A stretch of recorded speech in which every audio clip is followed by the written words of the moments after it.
Hola, me llamo Mónica y hice este video para poder contar cosas que son importantes y que me pasaron en mi vida,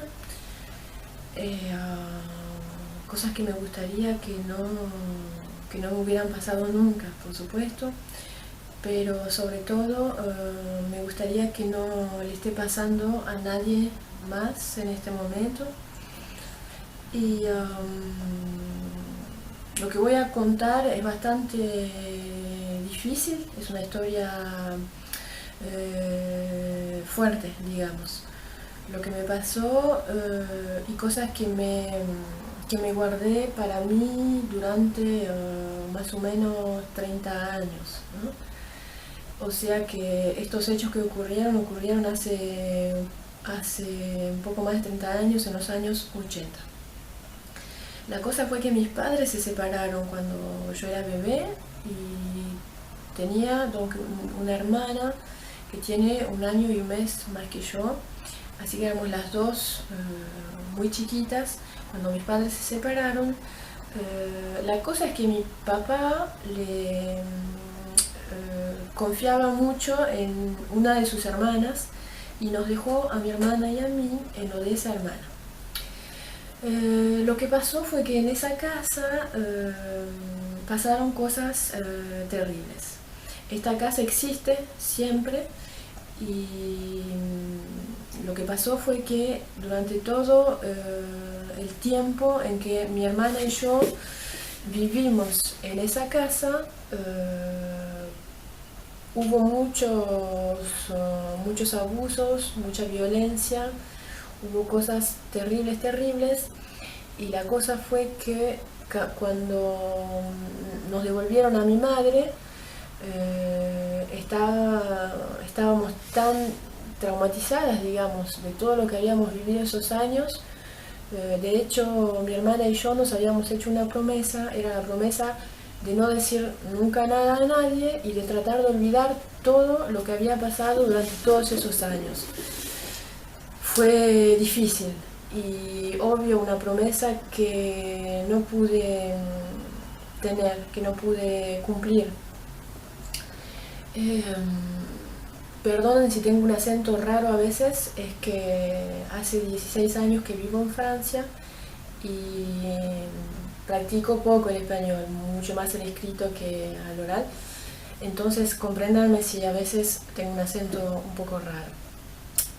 Más allá del hecho que lo que voy a contar es algo difícil para mí y es casi increíble que hoy lo pueda estar contando a todas las personas que deseen mirarlo, y especialmente espero que lo vean todos los chicos y chicas, niños, niñas que se encuentren en Paraguay.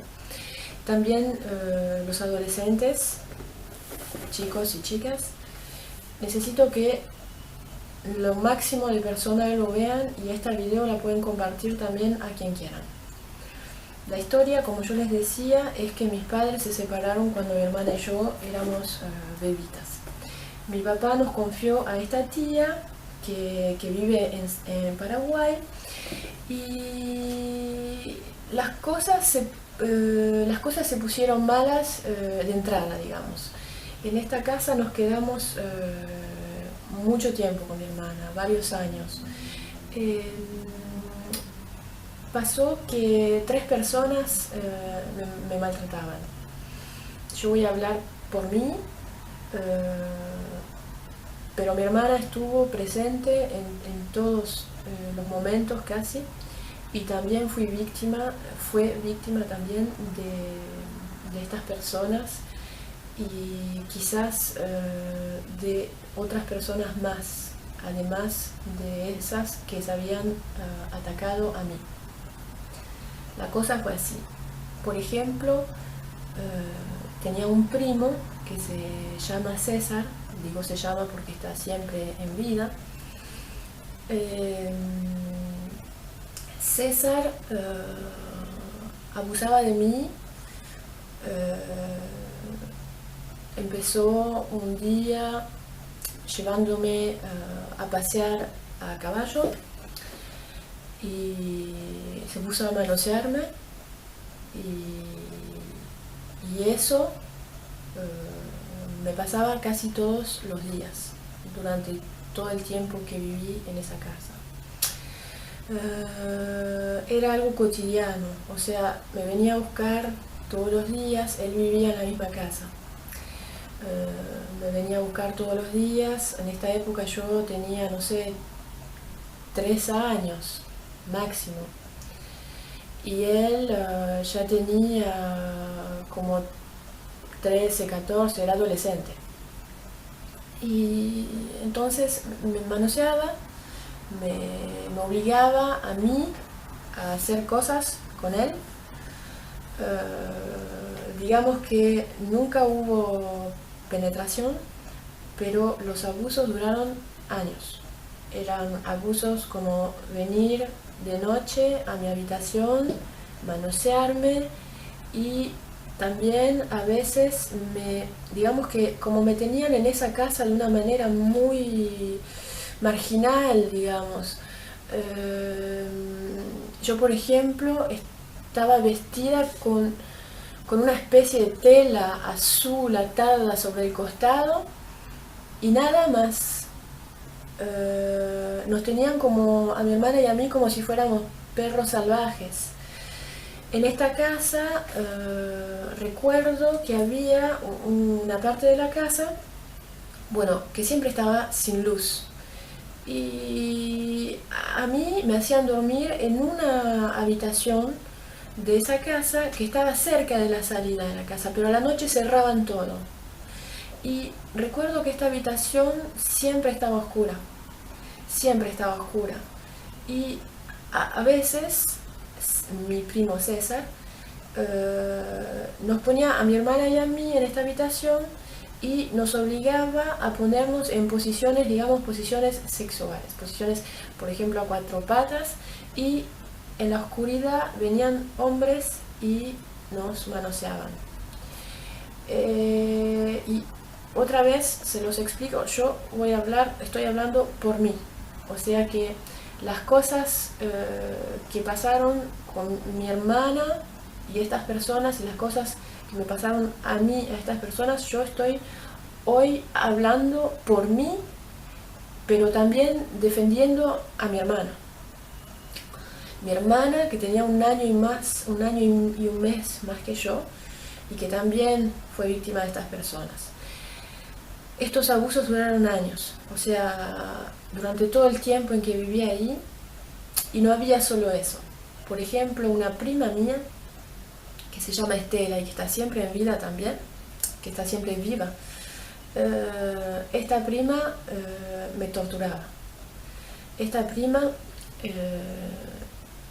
mi tía le enseñó, digamos, cómo tratarnos a mi hermana y a mí. Le mostraba, porque mi tía tenía un negocio, un almacén de esos que están, digamos, como esos tipos de almacén que están en una región, en un pueblito, y que hay solo eso a veces. En esta época ellos vendían harina, arroz, cosas así, y gente venía de lejos a comprar.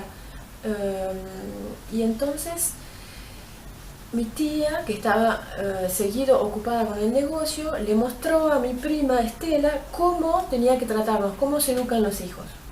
Y entonces lo que hacían era que tenían gallinas en el patio, ¿no?, de afuera, tenían gallinas, y mi tía lo que hacía es que me agarraba del pelo. Entonces, cuando le mostró a mi prima cómo hacer para educar a los chicos, digamos, me agarraba del pelo, agarraba con la mano, digamos, excrementos de gallina y me lo metía en la boca y me tapaba la boca y me tenía la cabeza por el pelo. Obvio, yo devolvía y me obligaban a retragar y otra vez devolvía y me obligaban a tragar de vuelta. Eso era todos los días.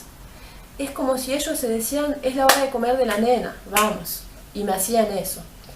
Primero fue mi tía y bien rápido, pero muy pronto, fue Estela, que digamos tomó la releva y que se puso a hacerme eso más otras cosas. O sea, Estela, por ejemplo, se re divertía, me sentaba enfrente de ella, me servía mate cocido y me daba el tarro de sal y me decía, ponete azúcar. Y yo decía, no, pero es sal. Y me decía, encima mentirosa. Y me pegaba y me decía, poner azúcar, le pones azúcar y te lo tomás.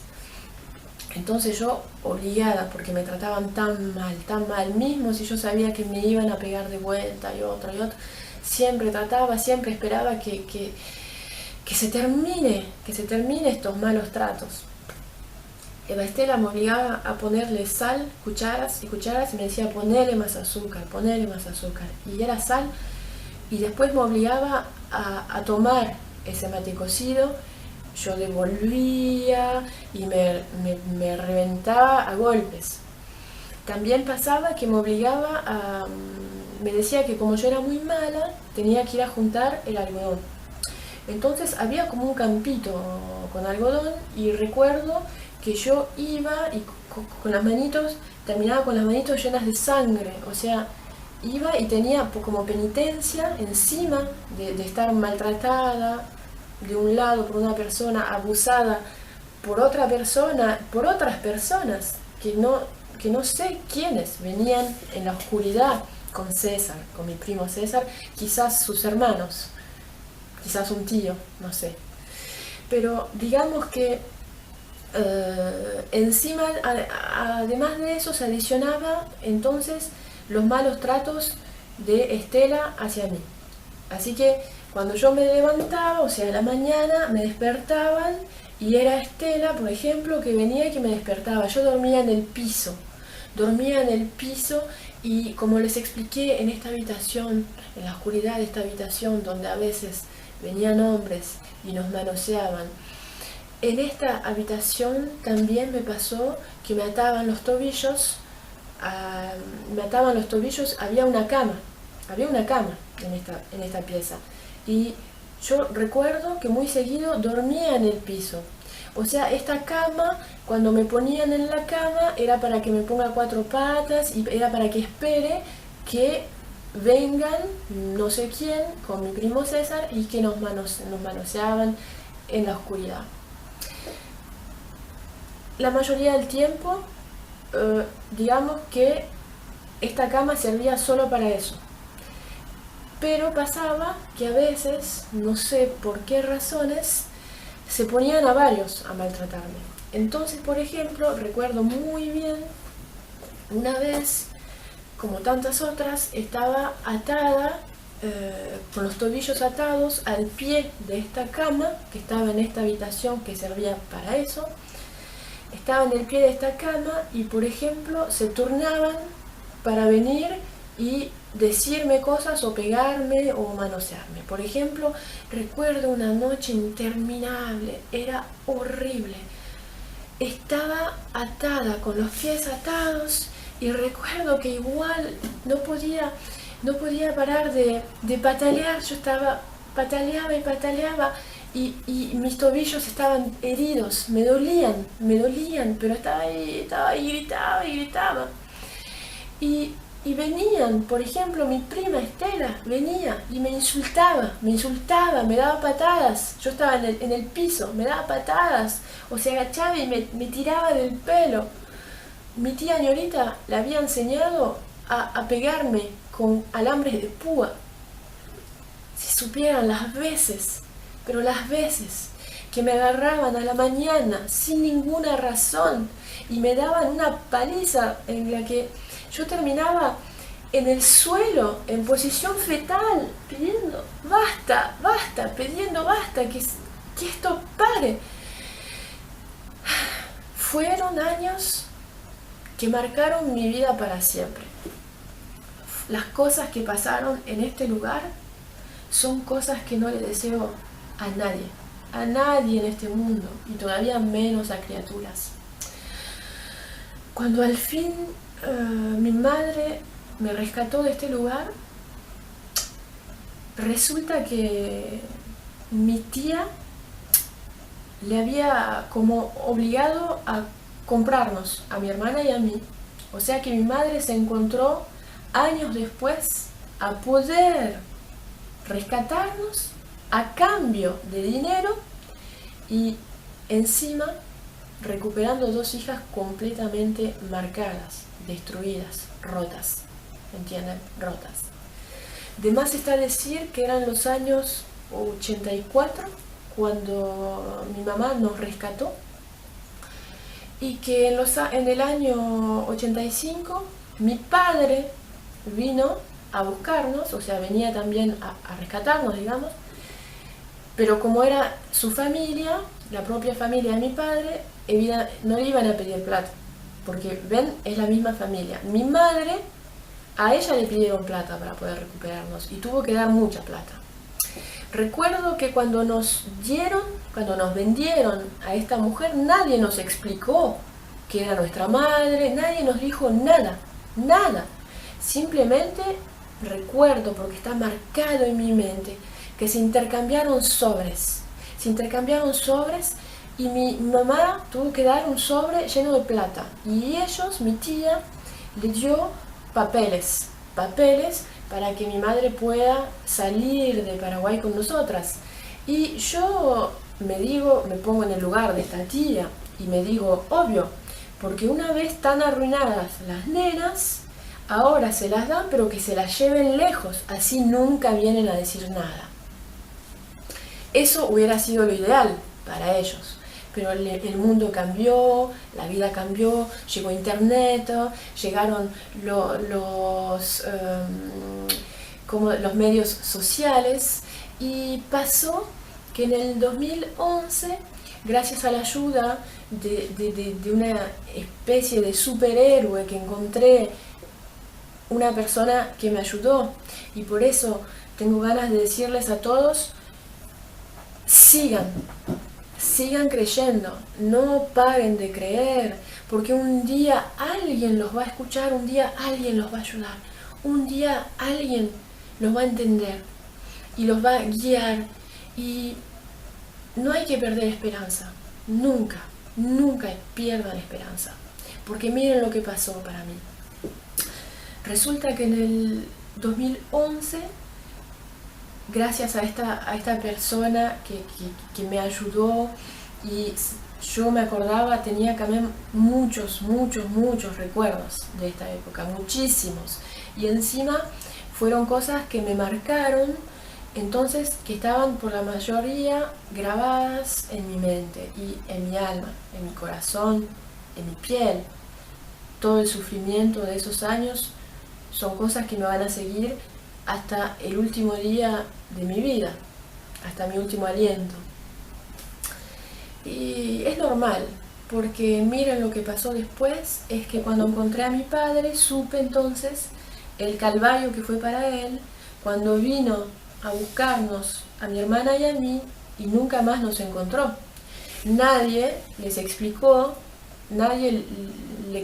a mi papá que nos habían vendido a mi madre, porque querían plata y que encima él no tenía que saber todo lo que nos habían hecho, porque fueron los abusos sexuales durante años, la impresión de ser una esclava sexual, la impresión de ser simplemente un objeto sexual, ¿entienden? Porque la diferencia de edad que había y el hecho que yo era tan chiquita era tan seguido, que yo no tenía ningún modelo, no tenía nada.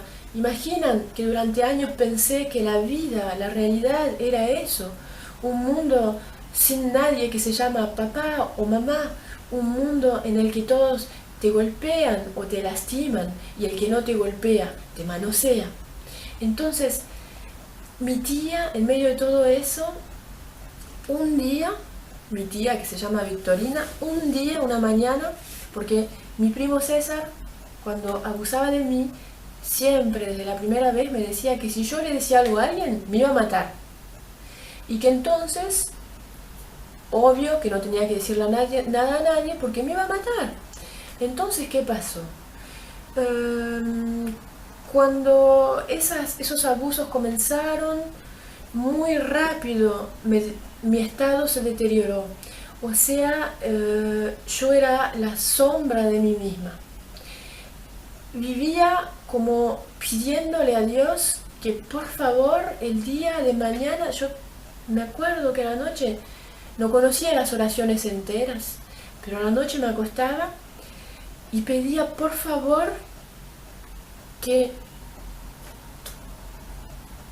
pedía por favor Dios, mañana no quiero estar acá, mañana quiero estar muerta. Una vez decidí que me iba a ahorcar, que me iba a asfixiar.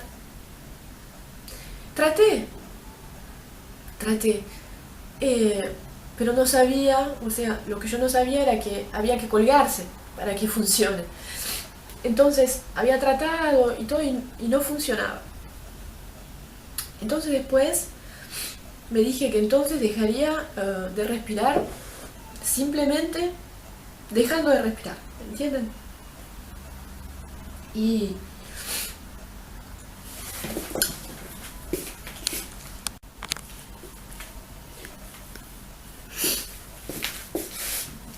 perdonen. Y lo simplemente dejando de respirar decidí que así como podía decidir de respirar, seguramente podía decidir de dejar de respirar así nomás. Entonces, cuando podía, cuando estaba sola, o me alejaba un poquito, y trataba de retener la respiración hasta poder morirme.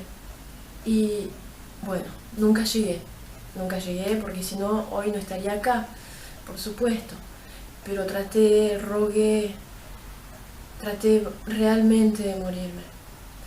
Entonces lo único que me quedaba, porque César me había dicho que si yo hablaba él me mataba, como yo había decidido que quería morir, que no quería vivir más. Entonces una mañana, cuando todos los adultos más o menos estaban juntos en el patio, salí y le dije a mi tía ñorita, porque así la llamábamos, tía ñorita, ¿sabés que César me manosea, me toca siempre la cola, me toca todo y me hace eso todos los días, tía? César me toca, tía, César me manosea, me pone la mano en la cola y esto y lo otro. ¿Ella qué hizo? Me miró, lo miró a César y César le dijo, no sé qué pasó, César se puso a llorar, algo así. Y mi tía recuerdo que le dio una palicita así nomás, me tiró del pelo, le dijo, no hagas más eso, no hagas más eso. Y nada más. Es todo lo que hizo para ayudarme. Es la única cosa que hizo para ayudarme. O sea, no solamente César no me mató, sino que casi oficialmente tenía el permiso de seguir. ¿Entienden? Lo que pasó después de ese momento fue fatal, porque mi hermana, que hasta ahora estaba conmigo en esa casa, me la sacaron. Me separaron de mi hermana, me la sacaron.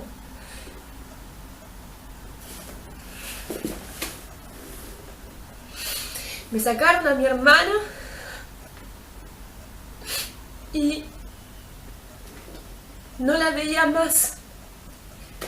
Yo estaba desesperada. Estaba desesperada. Un día la vi de vuelta, pero no la reconocí.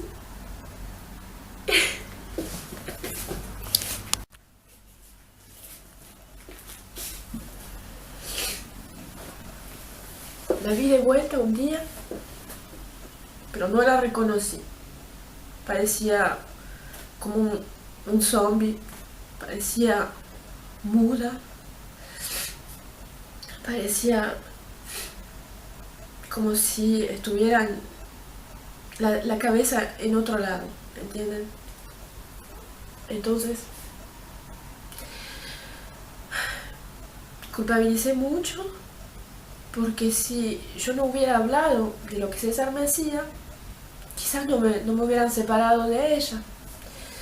Digamos que lo que a ella le pasaba, a partir de ese momento en que nos separaron, se volvió más importante de lo que me hacían a mí y por lo tanto para mí las cosas seguían iguales.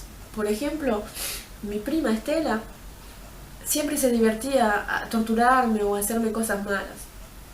Entonces un día recuerdo que tenían como un jabón y con ese jabón me mandaban al borde del aljibe, me decían anda a lavarte los dientes. Y yo recuerdo que un día pedí el jabón y dije, Estela, necesito jabón para lavarme las manos. No sé qué me agarró, me quería lavar las manos.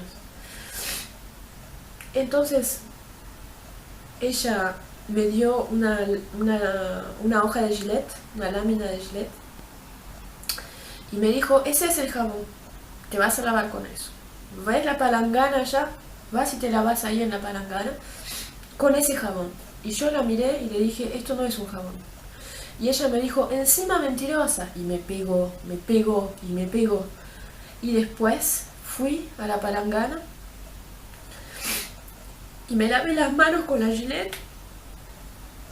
Y recuerdo que lo usaba como un jabón. Y el agua se ponía toda roja.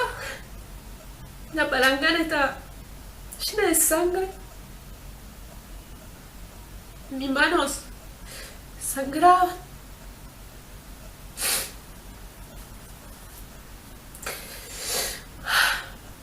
Perdón, perdón, perdón.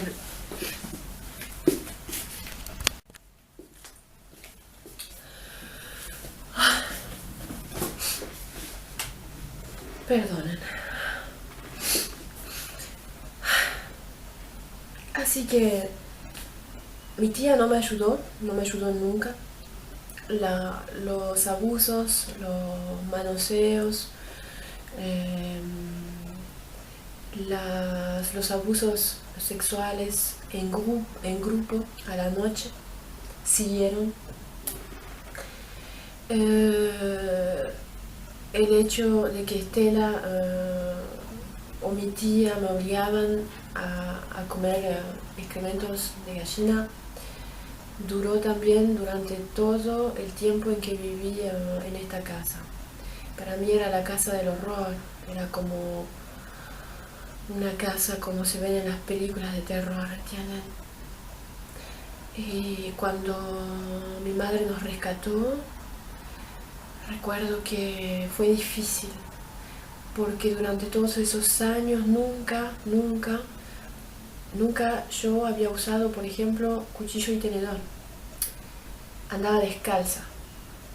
Hablaba una especie de guaraní, un poco español, pero más bien guaraní. Cuando llegué a Buenos Aires, no sabía comer en la mesa como la gente civilizada.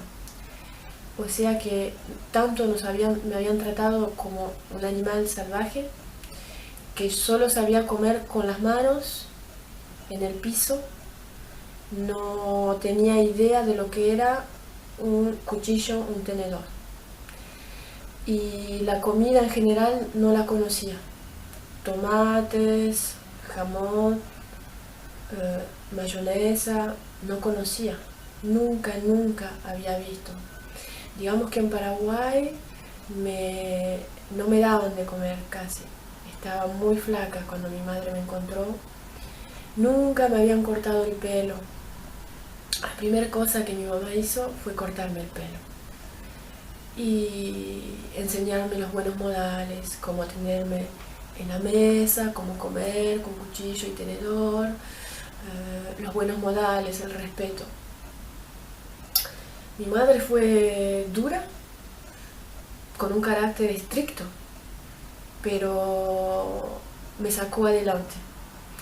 Nunca me atreví a contarle las cosas que me habían pasado. Quizás si se las hubiera contado, ella hubiera sido más flexible, ni idea. Pero la cosa es que hoy tengo el coraje de decirlo. Y de denunciar esos malos tratos, esos abusos. Ningún ser humano tendría que ser vendido por ninguna razón en el mundo, ni a sus padres, ni a otra persona, ni a nadie. Digamos que yo siempre tuve una duda sobre mi identidad hasta el día que encontré a mi papá. El día en que lo encontré fue obvio uno de los días más lindos de mi vida, porque era confirmar que yo tenía una existencia terrestre normal, con madre y padre, etcétera, etcétera. Para mi madre la historia era muy complicada y entonces para ella era difícil, digamos. Pero como les dije, hoy voy a hablar de mí. Lo que estas 3 personas me hicieron marcaron mi vida para siempre. Por ejemplo, hubo momentos de mi vida que pudieron haber sido normales, pero que no lo fueron, porque las cosas que ellos me hicieron me marcaron para siempre. Mi primer novio, la primera vez que tuve relaciones sexuales, esas cosas están grabadas en mi memoria como cosas que yo tendría que haber vivido diferentemente, de manera más normal. El miedo y el estrés que yo sentía cada vez que escuchaba una moto en Buenos Aires, porque mis primos tenían moto. Y recuerdo que mi hermana y yo nos escondíamos, íbamos al interior de la casa corriendo a Buenos Aires, porque cuando escuchábamos una moto teníamos miedo que sean ellos que venían a buscarnos de vuelta. Teníamos miedo, vivimos en la terror, crecí en el terror de imaginarme que iban a volver, porque se imaginan el miedo que yo tenía. No me atrevía a preguntar nada, ni a contar nada, tenía mucho miedo. Ese miedo duró años y hoy quiero que toda la gente lo sepa. Es muy importante que si hay otros chicos o chicas, mismo si fue hace años y si es actual también, necesito que me ayuden. Necesito la ayuda de ustedes, de la persona que está mirando este video. Necesito tu ayuda.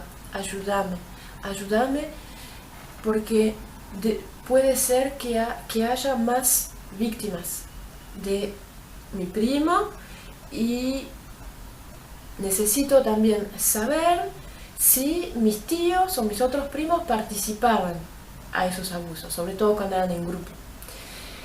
Quiero denunciar estas personas que siguen viviendo en Paraguay, en una zona un poco retirada, pero que siguen viviendo en Paraguay, en Borja. Tengan muchísimo cuidado. Este primo que abusó de mí durante todos esos años, hoy es una persona que tiene muchas responsabilidades en un colegio, en un liceo. ¿Se imaginan lo que yo me imagino? O sea, el lugar de trabajo ideal para ejercer esas pulsiones anormales, esas pulsiones de pedofílico. O sea, ayúdenme. Yo estoy lista a ayudar personalmente a los chicos y chicas que se atrevan a denunciar actos que le pasaron también, abusos sexuales o abusos físicos, palizas seguidas, violencia física, la violencia que duele, que te deja moretones, que te deja destrozado en el piso. Ese tipo de violencia. Necesito de ustedes que confíen en mí y que me lo digan, que se atrevan a decir, y yo seré la voz de quien quiera y hablaré por quien quiera y haré todo lo necesario hasta protegerlos si necesitan, que sea una chica o un chico, que sean varios chicos. Si necesito de ustedes que lo escriban, por ejemplo, de manera anónima o que me escriban a mí para decirme, para contarme. Si la están pasando mal, hay que ponerle un término a esto. Hay que ponerle un término a esto. Denuncien las cosas que pasan alrededor suyo. Si alguien abusa de ustedes, sepan que no es normal. Ningún adulto debería abusar de ningún chico o de ninguna chica. No existe razón en el mundo que justifique esto.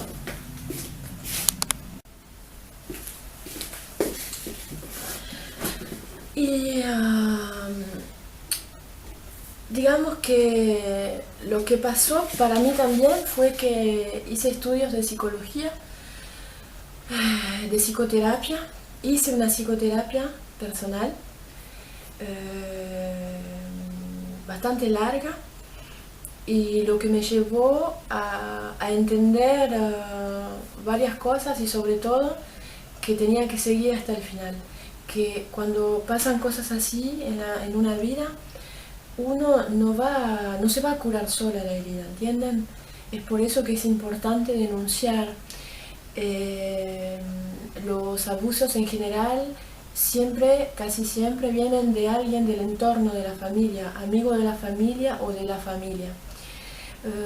Un consejo a todas las madres que tengan los ojos bien abiertos: sepan que hay leyes que les impiden de maltratar a sus hijos, que no es normal pegarle a su hijo todos los días o a su hija todos los días. Es anormal, sepan. Y sepan también que un día les puede pasar lo que está pasando a mi familia, lo que está pasando a mi tía, a mis tíos y a mis primos. Un día, uno de esos niños que usted maltrata, la persona que me está mirando y que maltrata su hijo, su hija, su sobrinito, el vecinito, la vecinita, sepan que un día a ustedes también les puede pasar. Que el chico crezca y que venga y denuncie y diga hasta el final las cosas. Yo hoy no tengo miedo de dar testimonio, de hablar, de dar más detalles si hace falta, porque estoy dándome cuenta que esto lo tendría que haber hecho hace rato.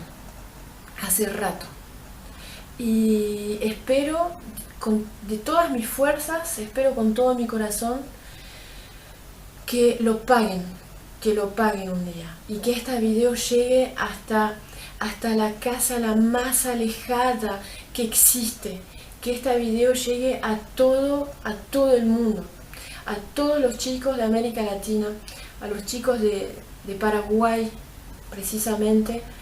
Y recuerden que si vengo a saber que hay más personas en mi caso que pasaron por lo mismo que yo, o que están pasando por lo mismo que yo, sepan que estoy acá para ayudar en lo que sea. Estoy dispuesta a investirme personalmente para ayudar, para ser la persona que les va a dar una mano.